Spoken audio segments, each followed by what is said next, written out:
The morning sun cast long shadows across the marble floors of Eldoria Palace as Princess Isabella hurried through the ornate corridors, her silk gown rustling with each urgent step. At 17, she possessed the grace expected of royalty, but today anxiety clouded her usually bright emerald eyes. Today was the day she would finally travel to the neighboring kingdom of Valenhall for the diplomatic summit that could change everything. Captain Marcus Thorne stood at attention in the royal guard quarters, his weathered face set in a permanent scowl as he reviewed the flight security protocols for the third time that morning. 20 years of dedicated service to the crown had earned him the respect of every guard in the palace, and his unwavering loyalty to the royal family was legendary. He had personally protected Princess Isabella since she was a child, watching her grow from a mischievous girl into the poised young woman she had become. Queen Seraphina, Isabella's stepmother, glided through the palace with calculated precision. Having married King Alexander 5 years prior, she had worked tirelessly to establish her position within the royal household. Her raven-black hair was pulled into an elaborate updo, and her sapphire blue dress commanded attention wherever she went. Behind her polished exterior, however, lay a woman consumed by ambition and jealousy. The relationship between Seraphina and Isabella had always been strained. While the queen maintained a facade of maternal care in public, privately, she viewed the princess as an obstacle to her own children's future claims to the throne. Isabella's popularity among the people and her natural diplomatic abilities only served to deepen Seraphina's resentment. As the palace buzzed with preparations for the princess's departure, servants scurried about ensuring every detail was perfect. The royal jet had been thoroughly inspected, security measures were in place, and Isabella's diplomatic entourage was ready. This summit represented Isabella's first major solo diplomatic mission, and the entire kingdom watched with pride and anticipation. Captain Thorne made his final rounds, checking with each member of his security team. His instincts, honed by years of protecting the royal family, told him something was amiss, though he couldn't quite identify what. The Queen's unusually frequent visits to the communications room had not gone unnoticed, nor had her prolonged private conversations with certain palace staff members. Isabella spent her final hour before departure in the palace library, reviewing her diplomatic notes and gathering her thoughts. The weight of responsibility pressed heavily on her young shoulders. This mission could secure vital trade agreements and strengthen alliances that would benefit Eldoria for generations to come. She understood that failure was not an option. Meanwhile, Queen Seraphina retreated to her private chambers, where she made a series of discreet phone calls. Her voice was barely above a whisper as she spoke in coded language, her eyes gleaming with a cold determination. The plans she had set in motion weeks ago were finally coming to fruition, and by evening, Princess Isabella's reputation would be in ruins. The royal jet sat gleaming on the tarmac of the private airfield, its engines humming with readiness. The aircraft represented the pinnacle of luxury and security, equipped with state-of-the-art communication systems and defensive measures. Captain Thorne personally oversaw the final security sweep, his experienced eyes searching for any potential threats. As the departure time approached, the atmosphere in the palace grew increasingly tense. King Alexander, who was away on state business, had entrusted his daughter's safety to Captain Thorne and the royal guard. The captain felt the full weight of this responsibility and was determined not to let his sovereign down. Princess Isabella emerged from the palace, her diplomatic case in hand, and her head held high despite her nervousness. She had trained for this moment her entire life, and she was ready to prove herself worthy of the trust her father and her people had placed in her. The future of Eldoria's international relations rested in her capable hands. Queen Seraphina watched from her window as the royal motorcade prepared to leave for the airfield. A cruel smile played at the corners of her lips as she checked her watch. Everything was proceeding according to plan, and soon the obstacles to her own children's advancement would be removed. The princess's downfall would appear to be nothing more than an unfortunate series of events. Captain Thorne helped Princess Isabella into the armored vehicle that would transport her to the airfield. His protective instincts were in overdrive, and he found himself scanning the crowd of well-wishers and palace staff for any signs of trouble. The feeling that something was wrong continued to gnaw at him, but with no concrete evidence of a threat, he could only remain vigilant. As the motorcade began its journey to the airfield, neither the captain nor the princess could have imagined the web of deception that Queen Seraphina had woven around them. The Queen's carefully laid plans were already in motion, and the first phase of her scheme was about to unfold. The journey that should have been a triumph for Princess Isabella was destined to become a nightmare that would test the loyalty and courage of everyone involved. The royal motorcade arrived at the private airfield exactly on schedule, with Captain Thorne's security team maintaining their positions around Princess Isabella as she stepped out of the armored vehicle. The afternoon sun reflected off the polished surface of the royal jet, and Isabella felt a surge of pride knowing she was representing her kingdom on such an important mission. She took a deep breath of the crisp air, gathering her courage for the challenges that lay ahead. Captain Thorne conducted his final security check of the aircraft, speaking with the pilot and co-pilot about the flight plan and weather conditions. Everything appeared to be in perfect order, yet his unease continued to grow. His years of experience had taught him to trust his instincts, even when logic suggested there was no cause for concern. He made a mental note to remain extra vigilant throughout the journey. Unknown to anyone at the airfield, Queen Seraphina's plan was already in motion. Earlier that morning, she had used her royal access codes to contact the Air Traffic Control Center, claiming there were last-minute security concerns about Princess Isabella's flight path. Under the pretense of ensuring the princess's safety, she had convinced them to implement a series of flight delays and route changes that would create chaos and confusion. As Princess Isabella boarded the aircraft, she received word that their departure would be delayed by 30 minutes due to air traffic control issues. The princess accepted this news gracefully, using the extra time to review her diplomatic materials once more.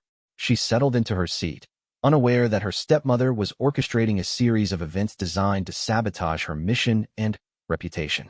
Captain Thorne received the delay notification with suspicion. In all his years of organizing royal travel, such last-minute changes were extremely rare and usually indicated a serious security threat. He immediately contacted the Palace Communications Center to verify the information, but the duty officer confirmed that Queen Seraphina herself had authorized the delay for security reasons. This explanation should have reassured him, but instead it deepened his concerns. The first signs of trouble became apparent when the aircraft's communication system began experiencing intermittent failures. The pilot reported difficulty maintaining contact with air traffic control, and several backup systems seemed to be malfunctioning simultaneously. Captain Thorne knew that such widespread technical issues were highly unlikely to occur by chance, especially on an aircraft that had been thoroughly inspected just hours before. Meanwhile, at the palace, Queen Seraphina was implementing the second phase of her plan. She had arranged for carefully timed leaks of false information to certain members of the media, suggesting that Princess Isabella's diplomatic mission was falling apart before it had even begun. Anonymous sources claimed that the princess was unprepared and that foreign dignitaries were already expressing doubts about her capabilities. The media reports began circulating on social networks and news websites within minutes of the aircraft's delayed departure.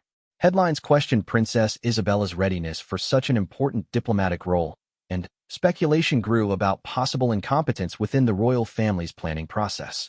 The timing was no coincidence, as Queen Seraphina had calculated that the negative publicity would reach its peak just as more serious problems emerged.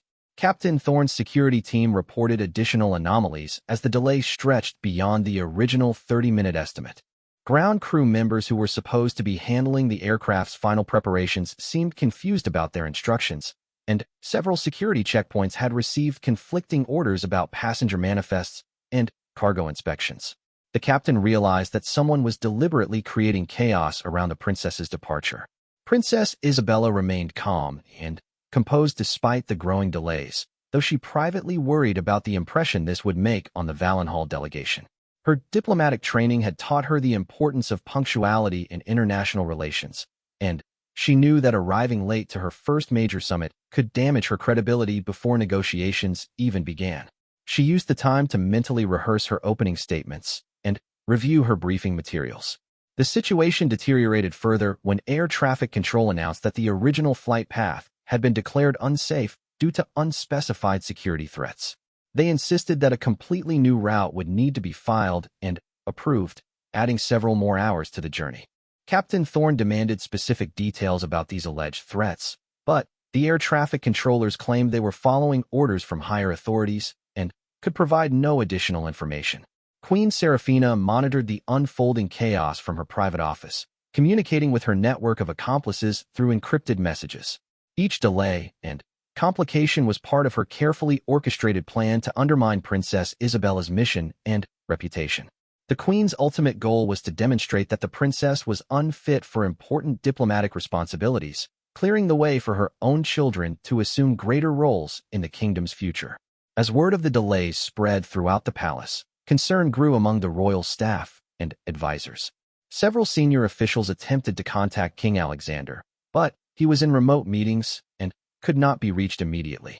The absence of the king's direct oversight gave Queen Seraphina additional freedom to manipulate the situation without interference from higher authority. The pilot and co-pilot grew increasingly frustrated with the contradictory instructions they were receiving from air traffic control and ground operations. Their professional experience told them that something was seriously wrong, but they were bound by protocol to follow official orders. Captain Thorne shared their concerns and began documenting every anomaly and irregularity for future investigation. Princess Isabella finally requested a direct explanation for the extensive delays, and Captain Thorne was forced to admit that the situation appeared to be more than routine air traffic problems. He assured her that her safety was his primary concern and that they would not depart until all issues were resolved. The princess appreciated his caution, though she could see the worry in his experienced eyes. By late afternoon, what should have been a routine diplomatic flight had become a public embarrassment for the royal family. News outlets were beginning to question the competence of the palace's travel arrangements, and social media was filled with speculation about possible corruption or incompetence within the royal administration. Queen Seraphina watched with satisfaction as her plan exceeded even her own expectations for creating damage to Princess Isabella's reputation. Captain Thorne's patience finally reached its breaking point when he discovered that the aircraft's fuel had been drained and refilled 3 times under various pretexts, each time requiring additional safety inspections and paperwork. His military training and years of protecting the royal family had taught him to recognize sabotage when he saw it, and he was now certain that Princess Isabella's mission was being deliberately undermined by someone with significant influence and access. The captain made the difficult decision to ground the aircraft indefinitely until he could conduct a thorough investigation. He personally supervised a complete security sweep of the plane, checking every system, every compartment, and every piece of equipment. His team worked methodically through the aircraft, but their efforts were hampered by continued interference from palace communications claiming that Queen Seraphina needed immediate updates on their progress. Princess Isabella handled the mounting delays with remarkable grace, though Captain Thorne could see the strain beginning to show in her eyes. She understood the importance of maintaining royal dignity in the face of adversity, but the diplomatic implications of missing her scheduled meetings in Valenhall weighed heavily on her mind. Every hour of delay meant that crucial negotiations would have to be postponed or canceled entirely. The media coverage intensified throughout the evening as news organizations picked up the story of the royal flight's problems. Social media platforms buzzed with speculation and criticism, with many commentators questioning whether Princess Isabella was truly ready for such an important diplomatic role. The narrative being promoted suggested that poor planning and inexperience were to blame for the embarrassing delays. Queen Seraphina maintained her facade of concern while secretly coordinating the next phase of her plan. She had arranged for additional complications to arise just as Captain Thorne's investigation began to uncover the truth about the sabotage. Anonymous tips were sent to security agencies suggesting possible terrorist threats against the royal aircraft, forcing even more extensive delays and investigations. Captain Thorne received word that the aircraft would need to undergo a complete security screening by multiple agencies due to the anonymous threat reports. He knew that such screenings could take days to complete, effectively ending any possibility of Princess Isabella reaching Valenhall in time for the diplomatic summit. His frustration was evident as he realized that someone was using the security protocols designed to protect the royal family as weapons against them. The princess requested a private meeting with Captain Thorne in the aircraft's secure communication room. She had been observing the patterns of delays and complications, and her sharp intelligence had led her to suspect that these were not random problems. She asked the captain directly whether he believed they were facing deliberate sabotage, and his hesitation before answering told her everything she needed to know. Princess Isabella made a decision that surprised even the experienced captain. Rather than accepting defeat and returning to the palace, she insisted on conducting the diplomatic meetings via secure video conference from the aircraft. If someone was trying to prevent her from fulfilling her diplomatic duties, she would find alternative ways to serve her kingdom. Her determination impressed Captain Thorne, who recognized the same strength of character that had made her father a respected monarch. The technical staff worked quickly to establish secure communication links with the Valenhall delegation, but they encountered the same mysterious technical difficulties that had plagued other aspects of the mission. Communication systems that had been functioning perfectly just hours before now suffered from interference and connection failures that seemed to occur at the most critical moments. Queen Seraphina realized that Princess Isabella's resourcefulness threatened to undermine her carefully laid plans. The queen had expected the princess to give up and return to the palace in defeat, but instead she was adapting to the challenges and finding ways to continue her diplomatic work. This resilience forced the queen to implement more drastic measures to ensure the mission's complete failure. Captain Thorne's investigation team finally uncovered concrete evidence of tampering when they discovered unauthorized modifications to the aircraft's communication systems. Someone with detailed knowledge of the plane's technical specifications had introduced subtle interference devices that would create problems without being immediately detectable. The sophistication of the sabotage indicated that it had been planned by someone with significant resources and inside knowledge. The captain immediately secured the evidence and began tracing the source of the modifications. His investigation led him to question several ground crew members and technicians who had worked on the aircraft in recent days. Most of them appeared genuinely surprised by the sabotage, but a few seemed nervous and evasive when questioned about their activities and the orders they had received. Princess Isabella managed to establish partial communication with the Valenhall delegation despite the technical difficulties. She explained the situation honestly, taking responsibility for the delays while assuring them of her commitment to the diplomatic process. Her grace under pressure and transparent communication actually strengthened her position with the foreign diplomats, who were impressed by her handling of the crisis. The breakthrough in Captain Thorne's investigation came when one of the technicians finally admitted that he had received orders through unofficial channels to install what he had been told were security upgrades. The orders had come with the proper authorization codes, but the technician now realized that he had been manipulated into participating in sabotage. He provided details about the person who had contacted him and the specific instructions he had received. Queen Seraphina monitored the investigation's progress through her network of informants within the palace staff. She realized that Captain Thorne was getting dangerously close to uncovering her involvement, and she began preparing contingency plans to distance herself from the sabotage operation. Her years of careful planning and manipulation had taught her the importance of maintaining plausible deniability.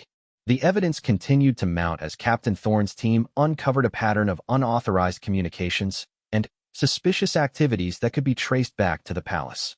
Phone records showed numerous calls between Queen Seraphina's private office and various external contacts in the hours leading up to the princess's departure. The timing and frequency of these calls strongly suggested coordination of the sabotage operation. Princess Isabella concluded her improvised video conference with the Valenhall delegation, having successfully negotiated preliminary agreements on several important trade issues. Despite all the obstacles placed in her way, she had managed to advance her kingdom's interests and demonstrate her diplomatic capabilities. Her success made Queen Seraphina's sabotage efforts appear even more treacherous and unjustified. Captain Thorne faced a difficult decision as his investigation revealed the scope of the conspiracy against Princess Isabella. The evidence pointed directly to Queen Seraphina's involvement, but accusing a member of the royal family of sabotage would have serious political and personal consequences. He knew that he needed irrefutable proof before making such serious allegations, even as his loyalty to Princess Isabella demanded immediate action. Captain Thorne's investigation reached a critical turning point when he discovered encrypted communication records that directly linked Queen Seraphina to the sabotage operation. The palace's digital security systems had automatically logged all communications from royal accounts, and hidden within the routine administrative messages were coded instructions that corresponded exactly with the timing of each disruption to Princess Isabella's flight. The captain faced the most difficult decision of his career as he reviewed the damning evidence. His oath of loyalty bound him to protect all members of the royal family, but his deeper duty was to the crown and the kingdom itself. Queen Seraphina's actions represented a betrayal of everything he had sworn to defend, and he knew that remaining silent would make him complicit in her treachery. Princess Isabella noticed the change in Captain Thorne's demeanor when he requested another private meeting. His usual stoic expression had been replaced by a look of profound concern and barely controlled anger. She sensed that he had discovered something significant about the sabotage, and she prepared herself for news that would likely be both shocking and painful. The captain struggled with how to present his findings to the princess. The evidence against Queen Serafina was overwhelming, but he knew that learning of her stepmother's betrayal would be devastating for Isabella. He had watched the princess try to build a relationship with her stepmother over the years, and he understood how deeply this revelation would wound her. Queen Serafina realized that her position was becoming increasingly precarious as reports filtered back to her about Captain Thorne's investigation. She had underestimated both his investigative skills and his determination to uncover the truth. Her network of accomplices within the palace staff was beginning to unravel as people faced questioning and the prospect of serious consequences for their participation. The Queen made a desperate attempt to deflect suspicion by suggesting that foreign agents might be responsible for the sabotage. She called an emergency meeting with senior palace security officials, claiming to have received intelligence about possible enemy infiltration of the Royal Protection Services. Her performance was convincing, but Captain Thorne's investigation had already progressed too far to be derailed by such misdirection. Princess Isabella's diplomatic success, despite the sabotage attempts, had begun to generate positive media coverage that undermined Queen Serafina's original plan. News outlets were praising the princess's adaptability and professionalism in handling the crisis, and public opinion was rallying behind her. The Queen's scheme to damage Isabella's reputation had backfired spectacularly. Captain Thorne finally made the decision to present his evidence directly to Princess Isabella before taking any other action. He believed that she deserved to know the truth about her stepmother's betrayal, and he needed her guidance on how to proceed. The political implications of exposing Queen Serafina required careful consideration and planning. The meeting between the captain and the princess took place in the aircraft's secure conference room, with all communication systems disabled to ensure complete privacy. Captain Thorne methodically presented each piece of evidence, watching Isabella's expression change from confusion to hurt to anger as she realized the extent of her stepmother's deception and malice. Princess Isabella's initial shock gave way to a cold determination to see justice done. She had always known that Queen Serafina resented her, but she had never imagined that this resentment could drive her stepmother to such lengths. The princess realized that this betrayal extended far beyond the current mission and likely involved other incidents and setbacks she had experienced over the years. The princess made the difficult decision to confront Queen Serafina directly rather than involving other authorities immediately. She wanted to hear her stepmother's explanation and give her an opportunity to confess and make amends before the matter became a public scandal that could damage the entire royal family's reputation. Captain Thorne advised against a direct confrontation, warning that Queen Serafina might attempt to eliminate evidence or silence witnesses if she realized that her plot had been discovered. He recommended securing additional evidence and testimony before alerting the Queen to their knowledge of her involvement. However, he ultimately agreed to support whatever course of action the princess chose. Queen Serafina received word that Princess Isabella was requesting an immediate video conference with her, supposedly to discuss the ongoing travel difficulties. The Queen agreed to the call, hoping to maintain her facade of concerned stepmother while gathering intelligence about how much they had discovered about her role in the sabotage. The video conference began with normal pleasantries, but Princess Isabella quickly shifted to more pointed questions about the Queen's knowledge of the flight delays and security issues. Queen Serafina maintained her innocent act, expressing appropriate concern and offering to help resolve the problems through her royal connections and influence.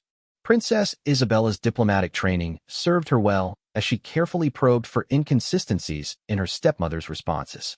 She asked specific questions about timing and communications that only someone involved in the sabotage would be able to answer accurately. The Queen's attempts to deflect these questions only served to confirm her guilt. The confrontation reached its climax when Princess Isabella directly presented some of the evidence that Captain Thorne had uncovered. She showed the Queen communication logs and technical reports that proved deliberate sabotage, giving her stepmother one final chance to confess and explain her actions. The Queen's mask finally slipped as she realized that her careful plans had been completely exposed. Queen Seraphina's response was a mixture of defiance and desperation as she attempted to justify her actions by claiming that Princess Isabella was unfit for diplomatic responsibilities and that she had acted in the kingdom's best interests. Her arguments rang hollow in the face of the evidence, and her bitter jealousy became clear as she revealed the depth of her resentment toward her stepdaughter. Princess Isabella maintained her composure throughout the confrontation, though Captain Thorne could see the pain in her eyes as she listened to Queen Seraphina's hateful words. The princess had hoped that some misunderstanding or external pressure might explain her stepmother's actions, but it was clear that the betrayal came from pure malice and ambition. The video call ended with Princess Isabella informing Queen Seraphina that the evidence would be turned over to the appropriate authorities for investigation and prosecution. She made it clear that their family relationship was irrelevant when it came to matters of treason and sabotage against the crown. The Queen's final words were threats and accusations that only served to further demonstrate her unfitness for royal responsibilities. The aftermath of Queen Seraphina's exposure sent shockwaves throughout the Kingdom of Eldoria as Captain Thorne formally presented his evidence to the Royal Investigation Council. The comprehensive documentation of the Queen's sabotage operation left no room for doubt about her guilt, and the Council immediately launched proceedings to strip her of all royal privileges and protections. The captain's meticulous investigation had provided an airtight case that would ensure justice was served. Princess Isabella faced the difficult task of informing her father, King Alexander, about his wife's treachery. The king was devastated by the revelation that the woman he had trusted and loved had betrayed not only him, but the entire royal family and kingdom. His immediate concern was for Isabella's well-being and the damage that Queen Seraphina's actions might have caused to the kingdom's diplomatic relationships. The media coverage of the scandal was intense, but largely sympathetic to Princess Isabella, who had demonstrated remarkable grace and strength throughout the ordeal. Public opinion strongly supported the princess, with many citizens expressing admiration for her ability to complete her diplomatic mission despite her stepmother's sabotage attempts. The incident actually enhanced her reputation rather than damaging it, as Queen Seraphina had intended. Captain Thorne received commendation from the highest levels of government for his dedication and investigative work in uncovering the plot.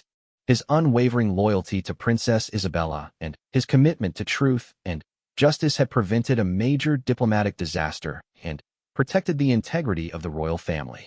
The king personally thanked him for his service and promised that his actions would not be forgotten.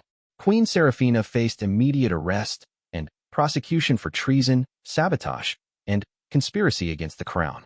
Her carefully constructed life of privilege and power crumbled as evidence of her other schemes and manipulations came to light during the investigation.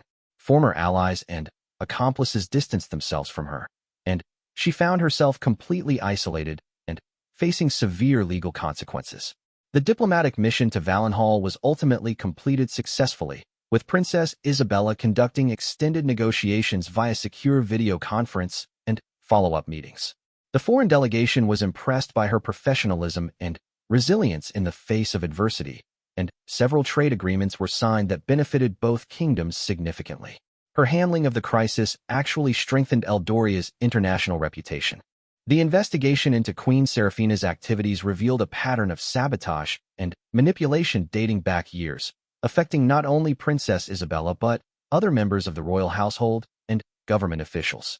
The scope of her schemes shocked even those who had suspected her of petty jealousies and political maneuvering. Justice officials worked to identify and address all the damage she had caused during her time in the palace.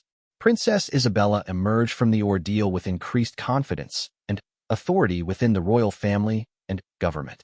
Her successful handling of both the diplomatic mission and the family crisis demonstrated her readiness for greater responsibilities and leadership roles. King Alexander began involving her more directly in state affairs, recognizing her capabilities and judgment. Captain Thorne implemented comprehensive security reforms to prevent similar incidents in the future, including enhanced background checks for all palace personnel and improved monitoring of communications and access to sensitive systems. His experience with Queen Seraphina's sabotage operation had taught him valuable lessons about internal threats and the importance of maintaining vigilance even within trusted circles.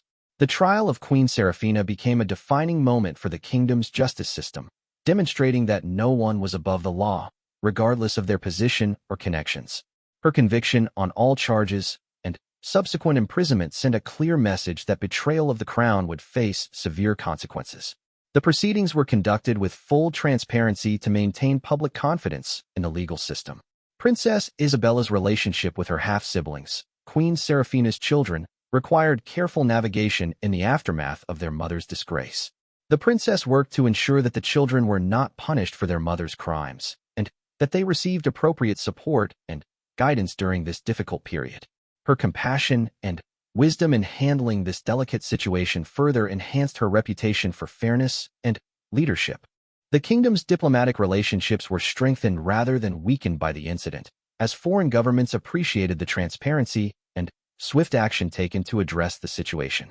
Princess Isabella's successful management of the crisis became a case study in diplomatic resilience and proper crisis management. Her reputation on the international stage was significantly enhanced by her performance under pressure.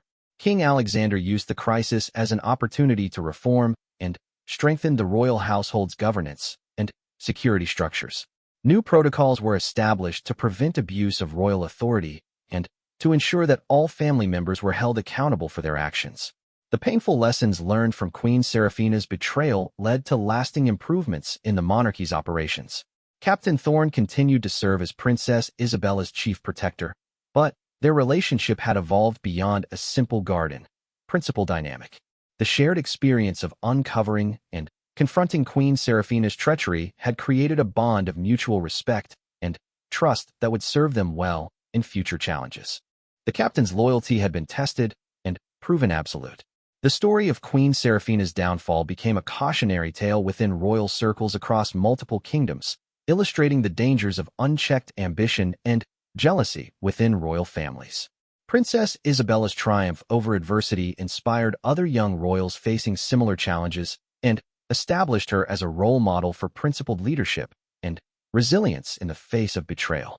Years later, as Princess Isabella assumed greater responsibilities in preparation for her eventual succession to the throne, the lessons learned during the sabotage crisis continued to guide her decision-making and leadership style. She had learned that true strength came not from avoiding conflict, but from facing it with courage, wisdom, and unwavering commitment to justice and duty. The ordeal that Queen Serafina had intended to destroy her had instead forged her into the leader her kingdom needed.